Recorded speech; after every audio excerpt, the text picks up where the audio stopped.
First on reporter. Kollam Iravipuram മണ്ഡലത്തിൽ twist. RSP വിട്ട മുതിർന്ന നേതാവ് സജി ഡി ആനന്ദ് BDJ സ്ഥാനാർത്ഥിയാകും.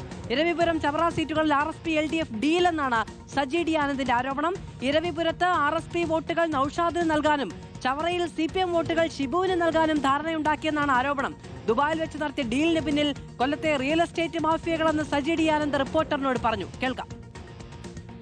ഇപ്പോൾ ഞാൻ BDJSന്റെ സ്ഥാനാർത്ഥിയായി ഇരവിപുരം നിയോജക മണ്ഡലത്തിൽ മത്സരിക്കാൻ തീരുമാനിച്ചിരിക്കുകയാണ്. ആ തീരുമാനമെടുക്കാൻ പല കാരണങ്ങളുണ്ട്.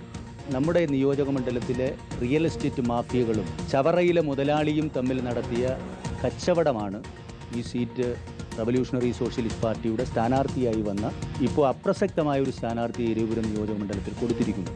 ഇരവിപുരത്ത് UDFന്റെ സ്ഥാനാർത്ഥി പരാജയപ്പെടുന്ന ഒരു സ്ഥാനാർത്ഥിയെ കൊടുത്താൽ ചവറയിൽ UDF സ്ഥാനാർത്ഥിയെ വിജയിപ്പിക്കുവാനുള്ള സഹായം ഇവിടുത്തെ LDF സ്ഥാനാർത്ഥി ചെയ്യുമെന്നുള്ളതാണ്. അതിനു വേണ്ടിയിട്ടുള്ള ഡീലാണ് അവർ ഉറപ്പിച്ചിട്ടുള്ളത്. അതിനെ പരാജയപ്പെടുത്തുക എന്നുള്ളത് ജനാധിപത്യത്തിൽ വിശ്വസിക്കുന്ന ഒരു രാഷ്ട്രീയ പ്രവർത്തകൻ എന്നുള്ള നിലയിൽ നെറികെട്ട രാഷ്ട്രീയത്തെ ഈ സംസ്ഥാനത്ത് ഇല്ലായ്മ ചെയ്യുക എന്നുള്ളൊരു ദൗത്യമാണ് ഞാൻ ഏറ്റെടുത്തിട്ടുള്ളത്. ജയശങ്കർ വിവരങ്ങളുമായുണ്ട്. ജയശങ്കർ, RSPക്ക് വിപ്ലവം പോരാഞ്ഞിട്ട് NDA സ്ഥാനാർത്ഥിയോ? അതായത് മാധു, ഇരവിപുരം മണ്ഡലവുമായി ബന്ധപ്പെട്ട ടെസ്റ്റുകൾ, തർക്കങ്ങൾ അത് അവസാനിക്കുന്നില്ല. ഇപ്പോഴെന്തായാലും RSPയുടെ മുതിർന്ന നേതാവ്, സംസ്ഥാന സെക്രട്ടേറിയറ്റ് അംഗമൊക്കെ ആയിരുന്ന ഈയിടെ RSPയിൽ നിന്ന് രാജിവെച്ച സജി ഡി ആനന്ദ് BDJSൽ ചേർന്നിരിക്കുകയാണ്. അല്പസമയം മുമ്പാണ് അദ്ദേഹം BDJSന്റെ ഭാഗമായിരിക്കുന്നത്. RSP വിട്ട സജി ഡി ആനന്ദ് എന്തായാലും BDJSൽ സ്ഥാനാർത്ഥിയാകും. ഇരവിപുരം മണ്ഡലത്തിൽ സജി ഡി ആനന്ദ് മത്സരിക്കും എന്നാണ് നമ്മൾ മനസ്സിലാക്കുന്നത്. ഇരവിപുരത്ത് സ്ഥാനാർത്ഥിയെ തന്നെ ഈ നിയമസഭാ തെരഞ്ഞെടുപ്പിൽ സജി ഡി ആനന്ദ് എത്തുന്നു. അങ്ങനെ എത്തുമ്പോൾ RSP സംബന്ധിച്ച വലിയ വെല്ലുവിളിയാണ്. കാരണം ഇരവിപുരം മണ്ഡലത്തിൽ വലിയ സ്വാധീനമുള്ള വ്യക്തിയാണ് ഇദ്ദേഹം സജി ഡി ആനന്ദ്. മണ്ഡലത്തിൽ വർഷങ്ങളായി ഗ്രൗണ്ട് ലെവലിൽ പ്രവർത്തിക്കുന്ന RSP നേതാവ്.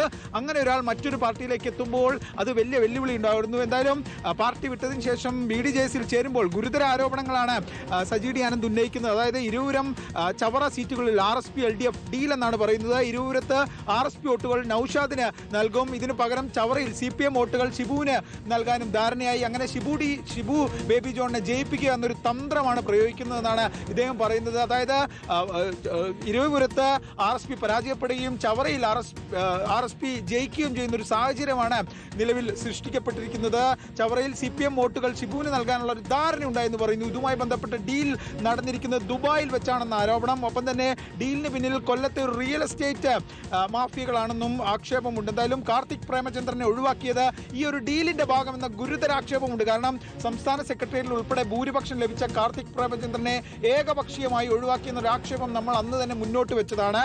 നിലവിൽ RSPയുടെ ഇരവിപുരം സ്ഥാനാർത്ഥി നേർച്ചക്കോഴി എന്ന ഗുരുതരമായൊരു വിമർശനമാണ് വിഷ്ണുമോഹനെതിരെ സജി ഡി ആനന്ദ് നടത്തുന്നത്. എന്തായാലും ഇദ്ദേഹം സജി ഡി ആനന്ദ് അധികം വൈകാതെ പ്രവർത്തന മേഖലയിൽ സജീവമാകും. ഇരവിപുരത്ത് ഷിബു ബേബി ജോണിന്റെ നിർബന്ധ ബുദ്ധി കൊണ്ടാണ് അന്ന് കാർത്തിക്കിനെ മാറ്റി പകരം സ്ഥാനാർത്ഥിയെ തീരുമാനിച്ചതെന്നടക്കമുള്ള വാർത്തകളും ഉണ്ടായിരുന്നു. എന്തായാലും സജി ഡി ആനന്ദ് വലിയ ഗുരുതരമായ ആരോപണങ്ങളാണ് ഇപ്പോൾ ഉന്നയിക്കുന്നത്, സ്ഥാനാർത്ഥിത്വവുമായി ബന്ധപ്പെട്ടും ഡീലുമായി ബന്ധപ്പെട്ടും.